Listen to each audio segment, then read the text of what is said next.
నడుస్తూ ఉన్నాయి సార్. బహుశా ఇంత ప్రొసీజర్స్ ఆ ఇన్సూరెన్స్లో ఉంటాయో మాకేం తెలియదు. అలాగే క్రానిక్ ఓపీ కూడా 25 నడుస్తూ ఉన్నాయి.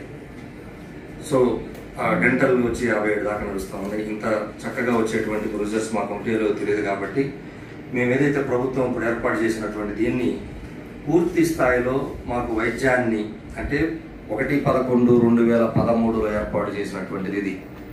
2013 నుంచి ఈ రోజు వరకు కూడా ఎక్కడా కూడా మాకు వైద్యం పూర్తి స్థాయిలో అందేటువంటి దాఖలాలు లేవు. దానికి అనేక అంటే మధ్యలో మాకు ఈ హెల్త్ కార్డు పెట్టుకున్నటువంటి ప్రధాన ఉద్దేశమే డైరెక్ట్గా కార్డు తీసుకెళ్ళి మేము వైద్యం చేయించుకుంటే డబ్బులు జోబులు లేకపోయినా అనేటువంటి ఉద్దేశంతో కార్డు పెట్టించుకున్నాం. ఎస్పెషల్లీ మాకన్నా రిటైర్డ్ ఎంప్లాయీస్కి చాలా ఉపయోగపడి వాళ్ళ దగ్గర డబ్బు రెడీగా లేకపోయినా ఆ కార్డు పెట్టి చూపించుకోవాలి అనేది ఉద్దేశం. ఆ ఉద్దేశం పోయి ఇప్పుడు మా డబ్బులు కట్టించుకుంటూ మాకు మామూలుగా రీఎంబర్స్మెంట్ మేము డబ్బులు కట్టకపోయినా ప్రభుత్వం మాకు రీఎంబర్స్మెంట్ ఉంది.